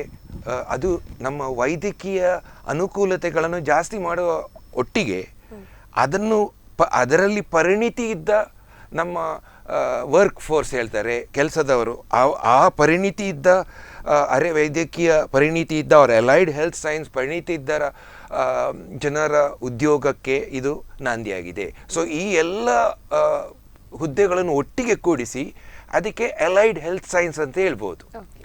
ಸೊ ಲ್ಯಾಬೋರೇಟರಿ ಸೈನ್ಸ್ ಇರ್ಬೋದು, ಆಪರೇಷನ್ ಥಿಯೇಟ್ರಲ್ಲಿ ಇರ್ಬೋದು, physiotherapy and occupational therapy also ಇದರಲ್ಲಿ ಅಲೈಡ್ ಹೆಲ್ತ್ ಕೇರಲ್ಲಿ ಸೇರಿದೆ. ಇತ್ತೀಚಿನ ದಿನಗಳಲ್ಲಿ ಅಲೈಡ್ ಹೆಲ್ತ್ ಕೇರ್ ಸೈನ್ಸಸ್ ಇದನ್ನು ಪ್ರಾಮಿಸಿಂಗ್ ಕರಿಯರ್ ಅಂತ ಕೂಡ ಹೇಳ್ತಾರೆ. ಸೊ ಯಾವ ರೀತಿ ನೀವು ಇದ್ರ ಬಗ್ಗೆ ಹೇಳಲಿಕ್ಕೆ ಇಷ್ಟಪಡ್ತೀರಾ? ಇದು ನಮ್ಮ ಪಾರ್ಲಿಮೆಂಟಲ್ಲಿ ಒಂದು ಆ್ಯಕ್ಟ್ ಬಂತು, NCAHP ಅಂತ ಹೇಳಿದರೆ national council for allied and health care professional ಅಂತ ಹೇಳಿ 2021 ಬಂದಿತ್ತು. ಅದರ ಅನುಗುಣವಾಗಿ ಅವರು ನ್ಯಾಷನಲ್ ಹೆಲ್ತ್ ಕಮಿಷನ್ ಅನ್ನು ಆರಂಭಗೊಳಿಸಿದ್ದಾರೆ. ಸ್ಟೇಟ್ ಕೌನ್ಸಿಲ್ ಆಲ್ಸೋ ಈಗ ಎಸ್ಟಾಬ್ಲಿಷ್ ಆಗಿದೆ. ಆ್ಯಂಡ್ ಅದರ ಪ್ರಕಾರ ಈಗ 2026-27 ಅಕಾಡೆಮಿಕ್ ಇಯರಿಂದ ಅವರ ಮ್ಯಾಂಡೇಟ್ ಅಂದರೆ ಅವರು ಹೇಳಿದ್ದನ್ನು ನಾವು ಮಾರ್ಪಾಡುಗಳು ಅದು ಈಗ ಕಾರ್ಯರೂಪಕ್ಕೆ ಬರ್ತಾ ಇವೆ. ಸೊ ಅದರ ಪ್ರಕಾರ ತುಂಬ ನಮ್ಮ ವೇ ಆಫ್ ಕರಿಕ್ಯುಲಮ್ ಆಗಲಿ, ನಮ್ಮ ಟೀಚಿಂಗ್ ಲರ್ನಿಂಗ್ ಮೆಥಡಾಲಜಿ ಎಲ್ಲ ಈಗ ಕಾಂಪಿಟೆನ್ಸಿ ಬೇಸ್ಡ್ ಅಂದರೆ ಸಾಮರ್ಥ್ಯಕ್ಕಾಗಿ ಅಂದರೆ ಅದರ ಅನುಗುಣವಾಗಿ, ಮತ್ತು ಸ್ಕಿಲ್ ಬೇಸ್ಡ್ ಅಂತ ಹೇಳಿದರೆ ನಾವು ಥಿಯರಿ ಕಲಿಯುವುದು ಹೌದು, ಆದರೆ ಅದರೊಟ್ಟಿಗೆ ನಾವು ನಮಗೆ ಆ ಕೆಲಸ ಮಾಡಲಿಕ್ಕೆ ಬರ್ತಾ ಇದೆಯಾ ಅದರನ್ನು ನಾವು ಕಲಿಯೋದು, ಅದರ ಬಗ್ಗೆ ನಾವು ಟೀಚಿಂಗ್ ಮಾಡೋದು. So student centric learning. And ನೀವೀಗ ಕೇಳಿರ್ಬೋದು ನರ್ಸಿಂಗ್ನಲ್ಲಿ ಅವ್ರು ಹೇಗೆ ಹೇಳ್ತಾರೆ, ಆ ರೀತಿಯಲ್ಲಿ ನಾವು ಕ್ಲಿನಿಕಲ್ ಸೆಟ್ಟಿಂಗಲ್ಲಿ ಹೇಗೆ ನಾವು ಮಕ್ಕಳಿಗೆ ತರಬೇತಿ ಕೊಡ್ತೇವೆ, ಆ ರೀತಿಯಲ್ಲಿ ನಾವು ಅದನ್ನು ಮಾರ್ಪಾಡು ಆಗ್ತಾ ಇದೆ. ಇನ್ನು ಮುಂದೆ ಅಲೈಡ್ ಹೆಲ್ತ್ ಕೇರ್ ಫೀಲ್ಡ್ನಲ್ಲಿ ತುಂಬ ಹುದ್ದೆಗಳು ಕ್ರಿಯೇಟ್ ಆಗ್ತವೆ. ಅದು ಲೋಕಲ್ ಹಾಸ್ಪಿಟಲಲ್ಲಿ ಇರಲಿ, ಪ್ರೈಮರಿ ಹೆಲ್ತ್ ಕೇರ್ ಸೆಂಟರಲ್ಲಿ ಇರಲಿ, ಆರ್ ಕಾರ್ಪೊರೇಟ್ ಆರ್ ಇನ್ ಕಾಂಟ್ರಾಕ್ಟ್ ರಿಸರ್ಚ್ ಆರ್ಗನೈಸ್ CRO ಅಂತ ಹೇಳ್ತಾರೆ. ಈಗ ಯಾವುದಾದ್ರೂ ಒಂದು ಹೊಸ ಡ್ರಗ್ ಎಸ್ಟಾಬ್ಲಿಷ್ ಆಗಬೇಕಾದ್ರೆ ಅದಕ್ಕೆ ಮೊದಲು pre clinical testing and evaluation ಇದೆ. ಅದರಿಂದ ಜೀವಕ್ಕೆ ಹಾನಿ ಇದೆಯಾ, ಏನಾದರೂ ಅದರಿಂದ ಎಡ್ವರ್ಸ್ ಎಫೆಕ್ಟ್ ಇದೆಯಾ, ಸೊ ಅದನ್ನು ಟೆಸ್ಟ್ ಮಾಡಿ ಅದು ದೇಹದ ಮೇಲೆ ಹೇಗೆ ಕೆಲಸ ಮಾಡುತ್ತೆ ಅದು ಒಂದು ಇದ್ದರೆ, ಇನ್ನೊಂದು ಅದು ದೇಹಕ್ಕೆ ಹಾನಿ ಮಾಡ್ತದಾ, ಟಾಕ್ಸಿಕಾಲಜಿ ಸ್ಕ್ರೀನಿಂಗ್ ಮಾಡಬೇಕು. ಸೊ ಅದನ್ನು ಮಾಡೋರು ಯಾರು? ನಮ್ಮ ಅಲೈಡ್ ಹೆಲ್ತ್ ಕೇರ್ನವರು. ಸೊ ಅವರಿಗೆ ಆ ಫೀಲ್ಡಲ್ಲಿ ಸಹ ಉದ್ಯೋಗಕ್ಕೆ ಅವಕಾಶ ಇದೆ. ಓಕೆ ಸರ್, ನೀವು ಇವಾಗಲೇ ಲ್ಯಾಬೊರೇಟರಿ ಸೈನ್ಸಸ್ ಬಗ್ಗೆ ಮಾತಾಡಿದ್ರಿ. ಸೊ ಲ್ಯಾಬ್ಸ್ಗಳಲ್ಲಿ ಅಲೈಡ್ ಹೆಲ್ತ್ ಕೇರ್ ಪಾತ್ರ ಏನಂತ ಹೇಳ್ಬೋದು? ಸೊ ಈಗ ಮೊದಲು ನಾವು BSc MLT ಅಂತ ಇತ್ತು, ಮೆಡಿಕಲ್ ಲ್ಯಾಬೊರೇಟರಿ ಟೆಕ್ನಾಲಜಿ. ಈಗ ಅದನ್ನು ನಾವು ಬ್ಯಾಚುಲರ್ಸ್ ಇನ್ ಮೆಡಿಕಲ್ ಲ್ಯಾಬೊರೇಟರಿ ಸೈನ್ಸಸ್ ಅಂತೇಳಿ ನಾವು ಅದಕ್ಕೆ ಹೊಸ ನಾಮಕ್ಲೇಚರ್ ಮಾಡಿದ್ದೇವೆ. ಇಲ್ಲಿವರೆಗೆ ನಾವು ಆ್ಯನ್ಯುವಲ್ ಎಕ್ಸಾಮು ಅಂತೇಳಿ ವಾರ್ಷಿಕ ಎಕ್ಸಾಮ್ ಬೇಸ್ಡ್ ನಾವು ಮಾಡ್ತಾ ಇದ್ದೆವು. ಈಗ ಈ ಅಕಾಡೆಮಿಕ್ ಇಯರಿಂದ ಸೆಮಿಸ್ಟರ್ ಸಿಸ್ಟಮ್ ಬರ್ತಾ ಇದೆ. ಸೊ ಸೆಮಿಸ್ಟರ್ ಸಿಸ್ಟಮಲ್ಲಿ ಅವರು ಪ್ರತಿ 6 ತಿಂಗಳಿಗೊಮ್ಮೆ ಅವರು ಕಾಂಪಿಟೆನ್ಸಿ ಬೇಸ್ಡ್ ಎಕ್ಸಾಮನ್ನು ಫೇಸ್ ಮಾಡ್ತಾರೆ. ಸೊ ನಮ್ಮ ಸುಜಾ ಮೇಡಮ್ ಹೇಳಿದಾಗೆ ಅವರು from the day they graduate, they are full-fledged professionals. So they are being trained from the day one till the day they finish their internship. So they are ready to be employable. So that is the main change we are expecting in the medical laboratory technology. And ಇದಕ್ಕೆ PUC science ತಗೊಂಡವರು eligible ಇರ್ತಾರೆ. So PUC science ತಗೊಂಡವರು ಅವರು ಕನಿಷ್ಠ ಪ್ರಮಾಣದಲ್ಲಿ ಅದನ್ನು ಹೇಗೆ measure ಮಾಡೋದು, ಅಳತೆ ಮಾಡೋದು, ಅದರ ವಿಷಯ ಅವರಿಗೆ ಗೊತ್ತಿರ್ತದೆ. ಸೊ ಇಂಥವರು ಅವರಿಗೆ ಕೆಲಸ ವೃತ್ತಿಪರವಾಗಿ from the day one they can be full ಫ್ಲೆಜ್ professional ಆಗಬೇಕಾದ್ರೆ ಇದೊಂದು ಒಳ್ಳೆಯ ಅವಕಾಶ medical laboratory technology. Okay sir, ಈಗ ಸಾಮಾನ್ಯವಾಗಿ ಟ್ರೆಡಿಷ್ನಲ್ BSc ಡಿಗ್ರಿ ಮತ್ತು degree in BSc degree in allied health care ಅಥವಾ ಸೈನ್ಸಸಲ್ಲಿ ನೋಡೋದಾದರೆ ಡಿಫ್ರೆನ್ಸ್ ಏನಿದೆ ಸರ್? ಏನು ವ್ಯತ್ಯಾಸ ಇದೆ ಅದರ ಬಗ್ಗೆ? ಓಕೆ, BSc ಟ್ರೆಡಿಷ್ನಲ್ ಅಂತ ಹೇಳಿದರೆ ನೀವು ಹೇಳೋ ಪ್ರಕಾರ ನನಗೆ ಅನಿಸಿದ್ದು ಅದು ನಾವು BSc in physics, chemistry or ಬಯಾಲಜಿಯನ್ನು ಮಾಡ್ತೇವೆ. ಅದಕ್ಕೆ ನಾವು ಬೇಸಿಕ್ ಸೈನ್ಸ್ ಅಂತ ಹೇಳ್ತೇವೆ. ಅದರಲ್ಲಿ ನಾವು ಇದು ನಮ್ಮ ಜೀವಕೋಶ ಹೇಗೆ ಕೆಲಸ ಮಾಡುತ್ತೆ, ಅದರಲ್ಲಿ ಏನೆಲ್ಲ ಅಂಶ ಇದೆ, ಯಾವುದೆಲ್ಲ ಪ್ರಾಣಿಗಳು, ಪಕ್ಷಿಗಳು ಅವರು ಅದನ್ನು ನಾವು ಕಲಿತೇವೆ. ಆದರೆ BSc ಮಾಡಿ ಮುಂದೆ ಏನು ಮಾಡೋದು ಅಂತೇಳಿ ಥಿಂಕ್ ಮಾಡಬೇಕಾಗುತ್ತೆ. ಯಾಕಂತೇಳಿದರೆ ನಾವು ಟ್ರೆಡಿಷ್ನಲಿ ನಾವು ಎಲ್ಲ ಕಾಲೇಜಲ್ಲಿ BA, BSc, BCom ಅಂತ ಡಿಗ್ರೀಸ್ ಇತ್ತು. ಈಗ ಏನಾಗಿದೆ ಅಂತ ಹೇಳಿದರೆ 3 ವರ್ಷ ನೀವು BSc ಮಾಡ್ತೀರಾ, ನೆಕ್ಸ್ಟ್ ನೀವು ಏನು ಮಾಡೋದು, ವಾಟ್ ಆರ್ ಯುವರ್ ಸ್ಕಿಲ್ಸ್, ನಿಮ್ಮ ಕೌಶಲ್ಯತೆ ಏನು, ನಿಮ್ಮ ಸಾಮರ್ಥ್ಯ ಏನು, ನಿಮಗೆ ಎಂಪ್ಲಾಯಬಿಲಿಟಿ ಇದೆಯಾ.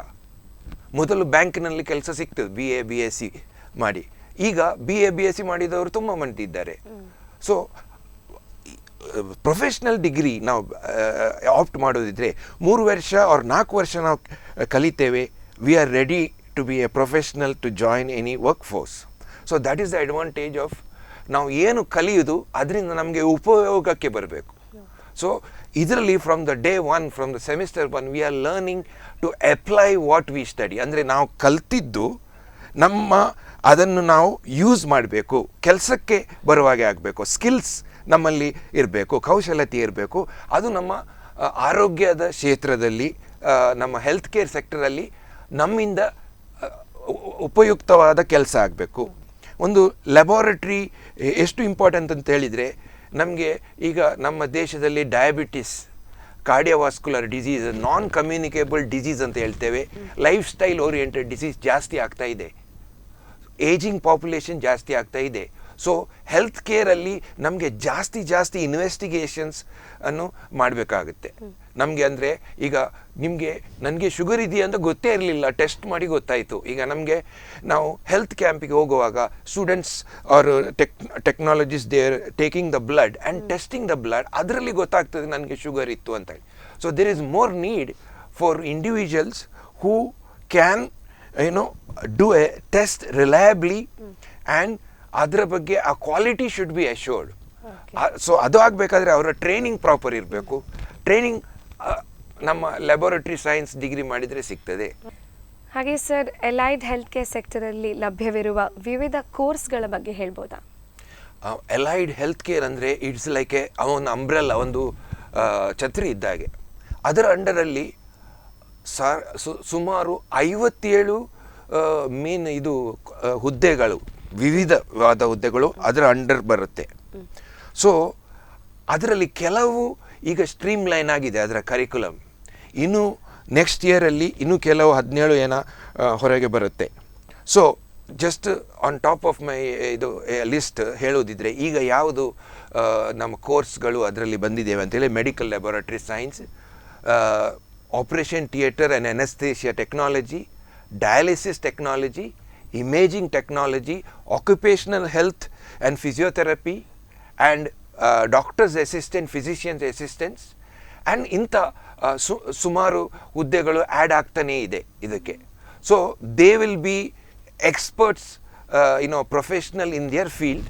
So they will be certified, they will be having their registration number at the state level and national level, and this will allow them to work with dignity, and not only in our country but anywhere parts of the world. And national ಮತ್ತೆ state council president ಮತ್ತು ಅವರ ಕಮಿಟಿಯವರು ಬೇರೆ ಬೇರೆ ದೇಶದ್ದು as well as national level curriculum ಅನ್ನು prepare ಮಾಡಿದ್ದಾರೆ. So it is on par with the international level of education. ಅದು ಒಂದು ಸಂತಸದ ಸಂಗತಿ. ಯಾಕಂತ ಹೇಳಿದರೆ ನಮ್ಮ ಡೆವಲಪಿಂಗ್ ಕಂಟ್ರಿ ಇಂಡಿಯಾ, ಅದಕ್ಕೆ ಒಳ್ಳೆ ಎಜುಕೇಷನ್ ತುಂಬ ಪ್ರಾಮುಖ್ಯತೆ ಇದೆ. ಯಾಕಂತ ಹೇಳಿದರೆ ನಾವು ಒಳ್ಳೆಯಾಗಿ ಟ್ರೈನ್ ಆದರೆ 4 ವರ್ಷದಲ್ಲಿ we are good workers, we can be employed not only in our country but anywhere in part of the world. And our one advantage also, we are English speaking. ಅಂದರೆ ನಮ್ಮ ಮಕ್ಕಳು ನಾವು ಮನೆಯಲ್ಲಿ ಇಂಗ್ಲೀಷ್ ಮಾತಾಡೋದಿಲ್ಲ, ಶಾಲೆಯಲ್ಲಿ ಕಲಿತೇವೆ, ಆದರೆ ಕೆಲವರು ಶಾಲೆ ನಂತರ ಕಾಲೇಜಿಗೆ ಬರುವ ಕಲಿತಾರೆ. ಆದರೆ ಇನ್ ಜನರಲ್ ನಾವು Indians we are well versed in English. So ಅದೊಂದು plus point, not only for laboratory or allied but also nursing care also. So that's why Indians are being preferred not only in UK and other countries but also in Gulf, which is well known fact. So ಇದನ್ನು ನಾವು capitalise ಮಾಡಬೇಕಾದ್ರೆ, ಜಾಸ್ತಿ ನಮ್ಮ ಜನರದು ಆರ್ಥಿಕತೆ improve ಆಗಬೇಕಾದ್ರೆ, ಒಳ್ಳೆಯ ಅವರಿಗೆ education ಸಿಕ್ಕಿದ್ರೆ, these professional degrees in allied health care they assume prominence. ಅದರಿಂದ ನಮ್ಮ ಜನರಿಗೆ, ನಮ್ಮ ಮುಂದಿನ ಜನಾಂಗಕ್ಕೆ ಒಳ್ಳೆ ಉದ್ಯೋಗ ಅವಕಾಶ ಹೊರಗಿನ ದೇಶದಲ್ಲಿ ಸಿಗುವ ನಂಬಿಕೆ ನನಗೆ ಇದೆ. Okay sir. ಸೊ ಹಾಗಾದರೆ ಲೊಂಬಾರ್ಡ್ ಮೆಮೋರಿಯಲ್ ಇನ್ಸ್ಟಿಟ್ಯೂಷನ್ನಲ್ಲಿ ಅಲೈಡ್ ಹೆಲ್ತ್ ಕೇರನ್ನು ಯಾಕೆ ಆಯ್ಕೆ ಮಾಡಬೇಕು? ನಿಮಗೆ ತಿಳಿದಿರುವ ಹಾಗೆ ನಮ್ಮದು ಆಸ್ಪತ್ರೆ 100 ವರ್ಷದ ಇತಿಹಾಸ ಇದೆ ಇದಕ್ಕೆ. ಆ್ಯಂಡ್ ಈ ಆಸ್ಪತ್ರೆಯಲ್ಲಿ ಒಂದು ವೈಶಿಷ್ಟ್ಯತೆ ಏನಂತ ಹೇಳಿದರೆ, ನಮ್ಮ ಹೆಸರು ನಮ್ಮ ಸೇವೆ ಮೂಲಕ ನಾವು ಹೆಸರುವಾಸಿಯಾಗಿದ್ದೇವೆ. ಸೊ ಈ ಆಸ್ಪತ್ರೆಯ ಪರಿಸರದಲ್ಲಿ ನಾವು ಕಾಲೇಜ್ ಆಗಲಿ, ನರ್ಸಿಂಗ್ ಸ್ಕೂಲ್ ಆಗಲಿ, ನರ್ಸಿಂಗ್ ಕಾಲೇಜ್ ಆಗಲಿ, ನಮಗೆ ಏನು ಧ್ಯೇಯ ಅಂತೇಳಿದರೆ ಸರ್ವಿಸ್. ನಮ್ಮ ಕೆಲಸ ನಾವು ರೋಗಿಗಳಾಗಿ ಮಾಡ್ತೇವೆ. So it is A service. So ಅದರಲ್ಲಿ ನಮ್ಮದು ಟೀಚರ್ಸ್ ನಾವು ಏನು ವ್ಯಾಲ್ಯೂಸನ್ನು ನಮ್ಮ ಸ್ಟೂಡೆಂಟ್ಸಿಗೆ ಕಲಿಸ್ತೇವೆ ಅಂತ ಹೇಳಿದರೆ, B morally right, B ethical, ಅಂದರೆ ಮೌಲ್ಯ ಇರಬೇಕು, ಆ ಜನರಿಗೆ ನಮ್ಮ ಸೇವೆ ಸಿಗಬೇಕು, ನಾವು ಆ ಸೇವೆ ಮೂಲಕ ನಾವು ನಮ್ಮ ಕೆಲಸ ಮಾಡ್ತೇವೆ. So because there is a need, the patient is under our care. So ಈಗ ಲ್ಯಾಬೋರೇಟ್ರಿಯಲ್ಲಿ ಆಗಲಿ, ಫಿಸಿಯೋಥೆರಪಿಯಲ್ಲಿ ಆಗಲಿ, ಆ ಪೇಷಂಟ್ ಇದು ಟೆಸ್ಟ್ ಆಗಬೇಕು. ಆ ಟೆಸ್ಟ್ ನಾವು ಖಾಲಿ ಒಂದು ಆ ಟೆಸ್ಟಿಂದ ಕರೆಕ್ಟ್ ಇದೆಯಾ, ಅದರ ಕ್ವಾಲಿಟಿ ಸರಿ ಇದೆಯಾ, ಅದರಿಂದ ತಪ್ಪಾಗಿದೆಯಾ, ಎರರ್ಸ್ ಬರ್ಬೋದು. ಸೊ ಅದನ್ನು ನಾವು ಎನ್ಶೋರ್ ಮಾಡಬೇಕು. ನಾವು ನಮ್ಮ ಬಳಿಗೆ ಬಂದವರು, ನಮ್ಮ ಸೇವೆಯನ್ನು ಅನುಭವಿಸಿದವರು, ಅವರಿಗೆ ತೃಪ್ತಿಕರವಾದ ರೀತಿಯಲ್ಲಿ ನಾವು ಸೇವೆ ಮಾಡಬೇಕು. ಆ ವ್ಯಾಲ್ಯೂಸನ್ನು ನಾವು ಕಲಿತೇವೆ. ಕೆಲವೊಮ್ಮೆ ನಮಗೆ ನಮ್ಮ ರಜೆ ದಿನದಲ್ಲಿ ನಮಗೆ ಕೆಲಸದ ಎಮರ್ಜೆನ್ಸಿ ಬರ್ಬೋದು. We should be ready to work even in the case of emergency, because we are dealing with human beings. ಆ ವ್ಯಾಲ್ಯೂವನ್ನು ನಮಗೆ ಲಂಬಾಡಲ್ಲಿ ಕಲಿಸ್ತಾರೆ. ನಾನು ಬೇರೆ ಕಡೆ ಕೆಲಸ ಮಾಡಿದ್ದೇನೆ, ಆದರೆ ಈ ಸಂಸ್ಥೆಯಲ್ಲಿ ಕೆಲಸ ಮಾಡುವಾಗ ಅದು ನನಗೆ ಎದ್ದು ಕಾಣ್ತದೆ, ನಿಸ್ವಾರ್ಥ ಸೇವೆ. ಆ ಸೇವೆಯನ್ನು ನಾವು ನಮ್ಮ ಮಕ್ಕಳಿಗೆ ಕಲಿಸ್ತೇವೆ. ನಾವು ಮಕ್ಕಳಿಗೆ ನಾವು ಒಳ್ಳೆ ರೀತಿಯಲ್ಲಿ ಕಲಿಸ್ತೇವೆ, ಆದರೆ ನಾವು ಸ್ವಲ್ಪ ಸ್ಟ್ರಿಕ್ಟ್ ಸಹ ಇದ್ದೇವೆ.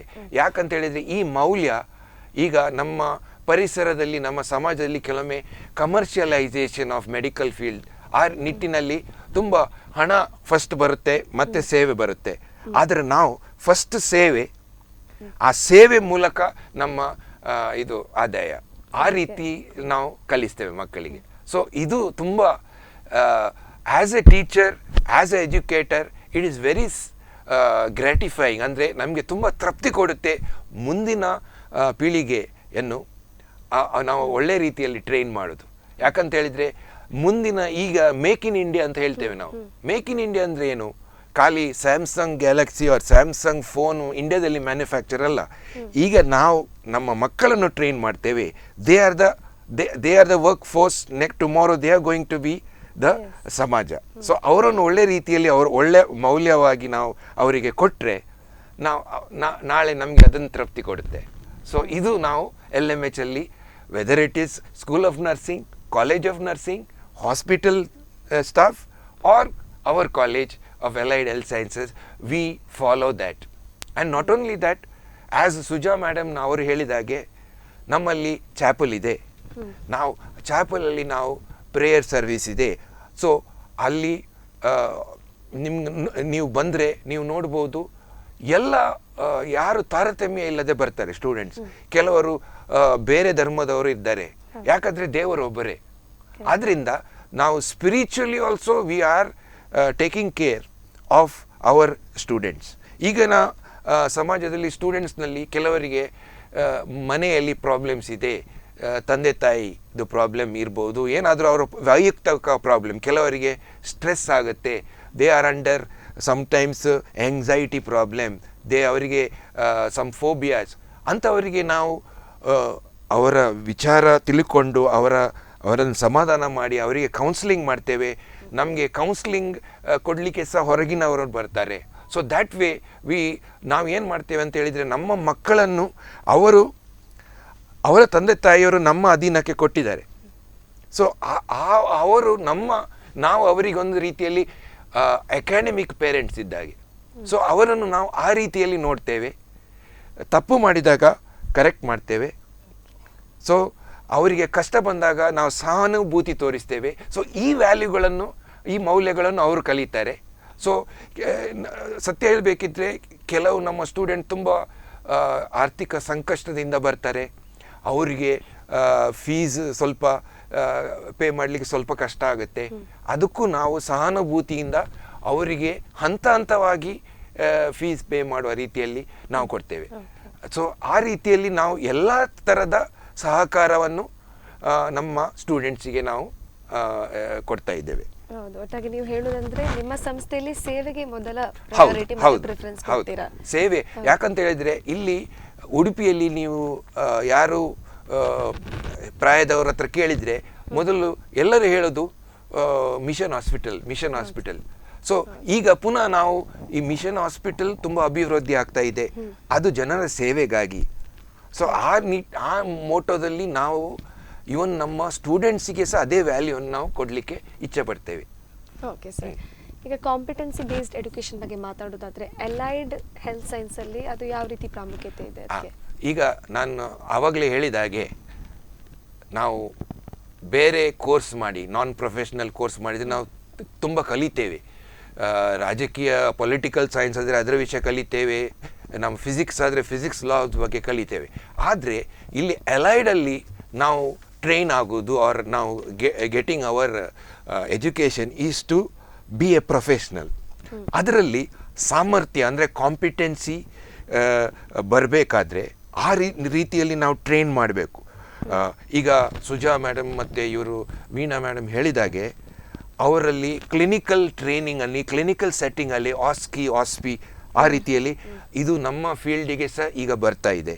ಸೊ ಅದರಿಂದ ನಾವು ಮಕ್ಕಳನ್ನು ಟ್ರೈನ್ ಮಾಡುವಾಗ ಅವರಿಗೆ ಮಾರ್ಕ್ಸ್ ಕೊಡೋದು ಖಾಲಿ ಅವರು ಪೇಪರ್ ಎಕ್ಸಾಮಲ್ಲಿ ಥಿಯರಿ ಬರ್ದದಲ್ಲ, ಅದರ ಒಟ್ಟಿಗೆ ಅವರಿಗೆ ಕೆಲಸ ಒಂದು ಈಗ ಆಪರೇಷನ್ ಥಿಯೇಟ್ರಲ್ಲಿ ಅವ್ರು ಹೇಗೆ ಪ್ರಿಪೇರ್ ಮಾಡ್ತಾರೆ, ಏನೆಲ್ಲ ರೆಡಿ ಇಡಬೇಕು, without any help from anybody.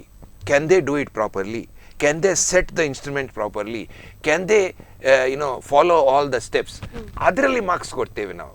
So ಆ ರೀತಿಯಲ್ಲಿ ಟ್ರೈನ್ ಆಗುವಾಗ ಅವರ ಸಾಮರ್ಥ್ಯಕ್ಕೆ ಅದು ಫೋಕಸ್ ಆಗಿರ್ತದೆ. So this is called as competency based education. And ಇದರಿಂದ ಕಲಿಯೋರಿಗೆ ಉಪಯೋಗ ಇದೆ. ಯಾರು ಹೇಳಿದ್ರಲ್ಲ, ಎಲ್ಲ ಶ್ಲೋಕ ಗೊತ್ತಿದೆ ಆದರೆ ಈಜ್ಲಿಕ್ಕೆ ಬರುವುದಿಲ್ಲ, ನಾವು ಈಜ್ಲಿಗೆ ಕಲಿಸ್ತೇವೆ. That is competency based education. Sir, ಈಗ ಕೆಲವೊಮ್ಮೆ ಲ್ಯಾಬ್ಸ್ಗಳಲ್ಲಿ ಮಿಸ್ಟೇಕ್ಸ್ ಆಗ್ತವೆ, ಕೆಲವೊಮ್ಮೆ ರಿಸಲ್ಟ್ಸ್ ಅಲ್ಲಿ ಕೂಡ ಎರರ್ಸ್ ಇರ್ತವೆ, ವಿಭಿನ್ನವಾಗಿ ರಿಸಲ್ಟ್ಸ್ ಕೂಡ ಬರ್ತದೆ. ಅದನ್ನು ನೀವು ಹೇಗೆ ತಡೆಗಟ್ಟಲಿಕ್ಕೆ ಕಲಿಸ್ತೀರಾ ವಿದ್ಯಾರ್ಥಿಗಳಿಗೆ? ಇದು ಭಾರಿ ಒಳ್ಳೆ ಪ್ರಶ್ನೆ. ಇದು ಪೊಟೆನ್ಷಿಯಲಿ ಅಂದರೆ ಹೆಚ್ಚಿನ ಯಾರಿಗೂ ಇದರಿಂದ ತೊಂದರೆ ಆಗ್ಬೋದು ರೋಗಿಗಳಿಗೆ. ಸೊ ಇದು ನಾವು ಲ್ಯಾಬೋರೇಟ್ರಿಯಲ್ಲಿ ಆದ ಎರರ್ಸನ್ನು ನಾವು ಭಾಗ ಮಾಡ್ತೇವೆ, ಅಂದರೆ ವಿಂಗಡಿಸ್ತೇವೆ. ಒಂದು ಟೆಸ್ಟ್ ಮಾಡುವ ಮೊದಲು ಪ್ರೀ ಅನಾಲಿಟಿಕಲ್ ಅಂದರೆ ಪೇಷಂಟ್ಸ್ ಇದು ಸ್ಯಾಂಪಲ್ ಬಾರ್ಕೋಡಿಂಗ್ ರಾಂಗ್ ಇರ್ಬೋದು, ಬಾರ್ಕೋಡಿಂಗ್ ಇಲ್ಲದ್ರೆ ಹೆಸರು ರಾಂಗ್ ಆಗಿರ್ಬೋದು. 1-2-3 ಪೇಷಂಟ್ ಇದು ಹೆಸರು ಸೇಮ್ ಇರ್ಬೋದು, ಆದರೆ ಡೇಟ್ ಆಫ್ ಬರ್ತ್ ಚೇಂಜ್ ಇರ್ಬೋದು. ಆದರೆ ಒಬ್ಬರಿಂದ ಇನ್ನೊಬ್ಬರಿಗೆ ರಿಸಲ್ಟ್ ಹೋದರೆ ಅನಾಹುತ ಆಗುತ್ತೆ. ಸೊ ಅದು ಹೆಚ್ಚಿನ ಮಿಸ್ಟೇಕ್ಸ್ ಬರೋದು ಪ್ರೀ ಅನಾಲಿಟಿಕಲ್ ಫೇಸಲ್ಲಿ. ಅದನ್ನು ರೆಡ್ಯೂಸ್ ಮಾಡಲಿಕ್ಕೆ ಈಗ ಟೆಕ್ನಾಲಜಿ ಬಂದಿದೆ. ಟೆಕ್ನಾಲಜಿಯಲ್ಲಿ ಬಾರ್ಕೋಡಿಂಗ್ ಮಾಡ್ತಾರೆ. ಬಾರ್ಕೋಡಿಂಗ್ ಮಾಡಿದರೆ ಅದರಿಂದ ಮಿಸ್ಟೇಕ್ ಆಗೋದು ತುಂಬ ಇಳಿತ ಕಂಡು ಬಂದಿದೆ. ಸೊ ಇದರಲ್ಲಿ ಸಹ ನಾವು ಸ್ಟೂಡೆಂಟ್ಸನ್ನು ನಾವು ಟ್ರೈನ್ ಮಾಡ್ತೇವೆ, how to follow the protocol, ಅದನ್ನು ಹೇಗೆ ರೀಚೆಕ್ ಮಾಡೋದು, to identify and to make sure that there are no mistakes ಆಗಬಾರ್ದು. ಸೆಕೆಂಡ್ ಟೈಪ್ ಆಫ್ ಮಿಸ್ಟೇಕ್ಸ್ ಅನಾಲಿಸಿಸಲ್ಲಿ ಆಗ್ತದೆ. ಈಗ ನಿಮಗೆ ನಾನು ಹೇಳಿದಾಗೆ ಈಗ ಟೆಕ್ನಾಲಜಿ ತುಂಬ ಇಂಪ್ರೂವ್ ಆದಾಗೆ ದೊಡ್ಡ ಹಾಸ್ಪಿಟಲ್ನಲ್ಲಿ ನೀವು ಕೆಲಸ ಮಾಡುವಾಗ ತುಂಬ ಯಂತ್ರಗಳನ್ನು ಆಟೋಮೇಟೆಡ್ ಸಿಸ್ಟಮನ್ನು ಯೂಸ್ ಮಾಡ್ತೀರಾ. ನಾವು ಹ್ಯೂಮನ್ ಬೀಯಿಂಗ್ಸ್ ನಾವು ಅದನ್ನು ಮ್ಯಾನೇಜ್ ಮಾಡ್ತೇವೆ, ಆದರೆ ಅದು ಆಟೋಮ್ಯಾಟಿಕಲಿ ಎಲ್ಲ ಇದು ಕೊಡ್ತೇವೆ, ಅದರಲ್ಲಿ ಮಿಸ್ಟೇಕ್ ಆಗುವ ಚಾನ್ಸ್ ಇದೆ. ಸೊ ಅದಕ್ಕೋಸ್ಕರ ನಾವು ಕ್ವಾಲಿಟಿ ಕಂಟ್ರೋಲ್ ಎಂಬ ಪದವನ್ನು ಯೂಸ್ ಮಾಡ್ತೇವೆ. ಸೊ ಕ್ವಾಲಿಟಿ ಕಂಟ್ರೋಲಲ್ಲಿ ನಮಗೆ ಕೆಲವೆಲ್ಲ ಟೆಸ್ಟ್ ಇದೆ, ಡೈಲಿ ರನ್ ಮಾಡುವ ಟೆಸ್ಟ್. ಆ ಟೆಸ್ಟಿದು ರಿಸಲ್ಟ್ ಸರಿ ಬಂದರೆ, or within the narrow range ಅದು ಒಪ್ಪಿಗೆ ಆದರೆ, then we say okay, there is no error, that whatever batch of sample ನಾವು ಮಾಡಿದ್ದು ಅದು ಕರೆಕ್ಟ್ ಆಗಿದೆ. ಒಂದು ವೇಳೆ ನೀವು ಕ್ವಾಲಿಟಿ ಕಂಟ್ರೋಲ್ ಸ್ಯಾಂಪಲ್ ಅದು ರಾಂಗ್ ಬಂದರೆ ಅದರಲ್ಲಿ ಒಂದು ಪ್ಯಾಟರ್ನ್ ಅಂತ ಹೇಳಿದೆ. ಆ ಪ್ಯಾಟರ್ನ್ ಪ್ರಕಾರ ನಮಗೆ ಅದು ಗೊತ್ತಾಗುತ್ತೆ ಯಾವ ರೀತಿ ಅದು ರಾಂಗ್ ಬಂದರೆ ಅದರಲ್ಲಿ ಯಾವ ಎರರ್ ಇದೆ ಅಂತೇಳಿ. ಸೊ ಇದೆಲ್ಲ part of learning quality assurance programme in a clinical lab, and that is being taught. ಅಂದರೆ ನಾವು 3rd ಇಯರಲ್ಲಿ ಮಕ್ಕಳಿಗೆ ಇದನ್ನು ಕಲಿಸ್ತೇವೆ. ಇದು ಮುಗಿಸಿ ಅವರು ನೆಕ್ಸ್ಟ್ ಇಂಟರ್ನ್ಶಿಪ್ಪಿಗೆ ಹೋಗ್ತಾರೆ. So then when they get that practical training they will become full fledge individuals, ಅಂದರೆ ಪ್ರೊಫೆಷ್ನಲ್ಸ್. ಇದರ ಬಗ್ಗೆ ನಾನು ಒಂದು ಸಣ್ಣ ವಿಷಯ ಹೇಳಬೇಕಿದ್ರೆ, ಈಗ BSc ಮಾಡಿ ಅವರ ಇಂಟರ್ನ್ಶಿಪ್ ನಮ್ಮಲ್ಲಿ 1 ವರ್ಷ ಇದೆ. ಆ 1 ವರ್ಷ ಅವರು ಯಾವ ಲ್ಯಾಬಲ್ಲಿ ಸಹ ಮಾಡ್ಬೋದು, ಆದರೆ ಅದಕ್ಕೆ ಒಂದು ರಿಸ್ಟ್ರಿಕ್ಷನ್ ಇದೆ. NABL accredited or NABH accredited hospital or ಲ್ಯಾಬಲ್ಲಿ ಮಾತ್ರ ಅವ್ರು ಮಾಡಬೇಕು. ಸೊ ಅದು ಮಿನಿಮಮ್ ಸ್ಟ್ಯಾಂಡರ್ಡ್. ನಮ್ಮ ಕೆಲವು ಸ್ಟೂಡೆಂಟ್ಸ್ಗಳು ಈಗ ಉಡುಪಿಯಲ್ಲಿ ಮಾಡಿದ್ರು ಸಹ, ಈಗ ಒಬ್ಬರು ಸ್ಟೂಡೆಂಟ್ ಅವರು ಬೇಸಲ್ ಅಂತೇಳಿ ಅವರು ಡೆಲ್ಲಿಯಲ್ಲಿ ಫೋರ್ಟಿಸ್ ಹಾಸ್ಪಿಟಲಲ್ಲಿ ಒಳ್ಳೆ ರೀತಿಯಲ್ಲಿ ಇಂಟರ್ನ್ಶಿಪ್ ಮಾಡ್ತಾರೆ. ನನಗೆ ತುಂಬ ಸಂತೋಷ ಆಗ್ತಾ ಇದೆ. ಯಾಕಂತ ಹೇಳಿದರೆ ಅವನು ಕೇರಳದಿಂದ ನಮ್ಮ ಕಾಲೇಜಿಗೆ ಬಂದಿದ್ದಾನೆ ಉಡುಪಿ, ಇಲ್ಲಿ BSc ಮಾಡಿ ಒಳ್ಳೆ ಮಾರ್ಕ್ಸ್ ಸಿಕ್ಕಿ ಈಗ ಇಂಟರ್ನ್ಶಿಪ್ 1 ಇಯರ್ ಡೆಲ್ಲಿಯಲ್ಲಿ ಮಾಡ್ತಾ ಇದ್ದಾನೆ. ಆ ದೊಡ್ಡ ಪ್ರಸಿದ್ಧ ಹಾಸ್ಪಿಟಲಲ್ಲಿ ಒಳ್ಳೆ ಫುಲ್ ಫ್ಲೆಜ್ ಹಾಸ್ಪಿಟಲಲ್ಲಿ ಟ್ರೈನಿಂಗ್ ಪಡೆದ್ರೆ ಗ್ಯಾರಂಟಿ ಅವನಿಗೆ ನೆಕ್ಸ್ಟ್ ಒಂದು ಮುಂದಿನ ಜೀವನ ಒಳ್ಳೆ ಹುದ್ದೆಯಲ್ಲಿ ಕಂಟಿನ್ಯೂ ಮಾಡ್ಬೋದು. ಸೊ ಅದರಲ್ಲಿ ಅವನು ಮೊನ್ನೆ ನಾನು ಮಾತಾಡಿದ್ದೆ ಫೋನಲ್ಲಿ, ಅವನು ಹೇಳ್ತಾ ಇದ್ದ ಕ್ವಾಲಿಟಿ ಅಶ್ಯೂರೆನ್ಸ್ ಎಲ್ಲ ಅವರು ಒಳ್ಳೆ ಕಲಿಸ್ತಾ ಇದ್ದಾರೆ. ಸೊ ನನಗೆ ತುಂಬ ಖುಷಿ ಆಯಿತು. ಯಾಕಂತೇಳಿದರೆ that is what is competency based learning and you are now getting a full fledge individual coming out to the work force. ವೀಕ್ಷಕರೇ, ತಮ್ಮ ಅಮೂಲ್ಯವಾದ ಸಮಯವನ್ನು ಮೀಸಲಿಟ್ಟು ಇವತ್ತು ನಮಗೆ ಸೂಕ್ತ ಹಾಗೂ ಸಂಕ್ಷಿಪ್ತ ರೀತಿಯಲ್ಲಿ ಅಲೈಡ್ ಹೆಲ್ತ್ ಸೈನ್ಸ್ ಬಗ್ಗೆ ಮಾಹಿತಿ ನೀಡಿದಂತಹ ಡಾಕ್ಟರ್ ರೋಷನ್ ಪಯಸ್, ನಮಗೆ ಧನ್ಯವಾದಗಳು. ಇನ್ನಷ್ಟು ಪ್ರೇರಣಾದಾಯಕ ಸಂಚಿಕೆಯೊಂದಿಗೆ ಮತ್ತೆ ಭೇಟಿಯಾಗುವ. ನಿರಂತರ ಸುದ್ದಿ ಮತ್ತು ಮನೋರಂಜನೆಗಾಗಿ ನೋಡ್ತಾ ಇರಿ ಡೈಜಿವರ್ಲ್ಡ್ 247.